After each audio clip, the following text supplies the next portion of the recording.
Hello, everyone, and welcome. August 1st. August 1st. Wow. Time is flying.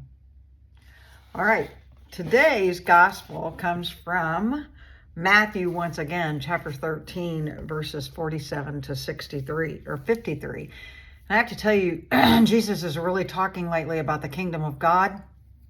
And it really made me think about, and like separation, and like we've talked about the seeds that fall on the ground, and does it fall on just rocky ground or thorns and the thistle? We've talked about, or in good soil. We talked about how he separates the wheat from the weeds, at the end of time, or when the harvest. Talked about yesterday the man who found treasure in the field, so he reburied the treasure, went and sold everything he had and bought the field and the pearl. And today he's talking once again about separating the wicked from the righteous. So we'll begin that with from Matthew. Jesus said to the disciples, "The kingdom of heaven is like a net thrown into the sea, which collects fish of every kind. When it is full, they haul it ashore and sit it down to put what is good into the buckets. What is bad, they throw away. Thus it will be at the end of the age. The angels will go out and they will separate the wicked from the righteous and throw them into a fiery furnace, where they will be wailing and grinding of teeth. Do you understand all of these things?" And they answered him, "Yes." And he replied, "Then every scribe who has been instructed in the kingdom of heaven is like the head of a household, who brings from his storeroom both the new and the old." When Jesus finished these parables, he went away from there. Both the new and the old, they bring from the storeroom, both the new and the old. The New and the Old Testament. The New and the Old. Jesus is the New Testament, right? So today I got to thinking about that. I thought about fish. I'm not a big fish person. I like whitefish. I like halibut. I like cod. I don't care for shrimp and crab and that kind of thing. I just don't. Lobster. And, when I find a treasure, someone else might not necessarily. I guarantee that when it comes to fish. There are some people who don't like fish at all. But again, it goes to our treasure. What do we find of value?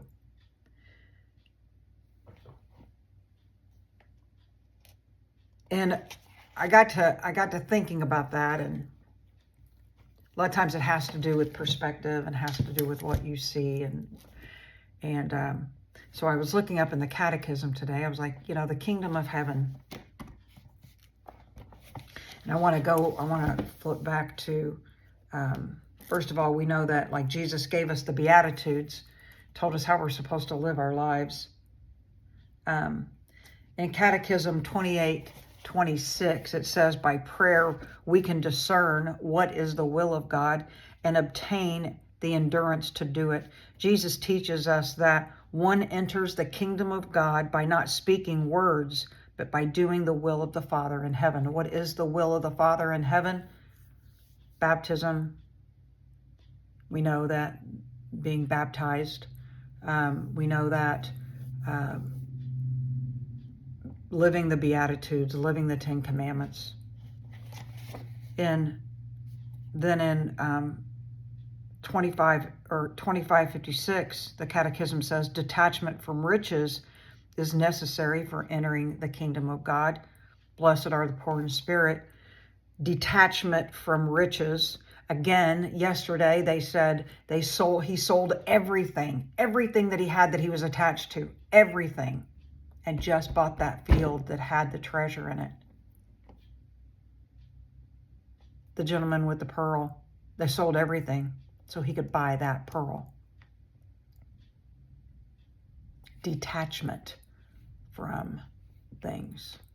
Yesterday I talked about the questions that I proposed, or Jeff Cavins proposed, was what am I giving my money to? What am I giving my thoughts to? And what am I giving my times to? That really struck with me yesterday, and I spoke about how I'm attached to a game that I play, and it requires sometimes to make purchases if I want to further into the game.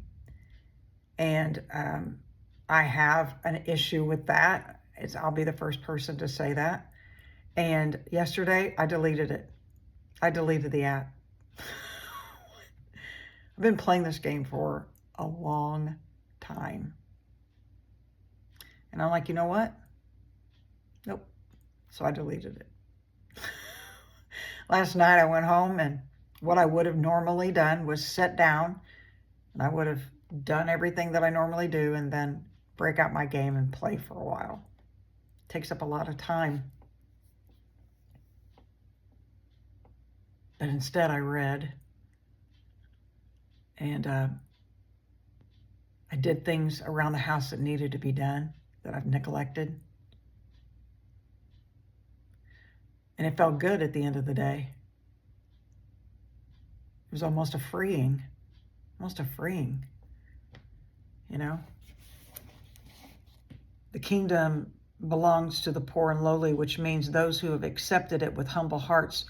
Jesus is sent to preach the good news to the poor, and he declares them blessed, for theirs is the kingdom of heaven. Catechism 544.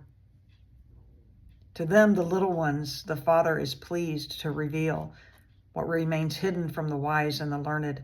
Jesus shares the life of the poor from the cradle to the cross, and he experiences hunger, thirst, and privation.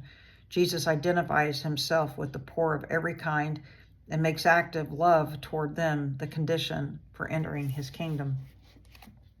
He tells us what to do. We just have to read his word on a daily basis. We just have to study, you know. Today we think about our riches, and I sure hope I'm not one of those fish that when they take out the net and he starts drawing all of that in and they start separating the good from the bad, I hope that he sees some treasure in me. He sees something that is worth saving. But I have to work at that. I have to become his treasure. I have to work. We all do. Today, let's go out and work for him. Let's become a treasure. Go out and give him Jesus.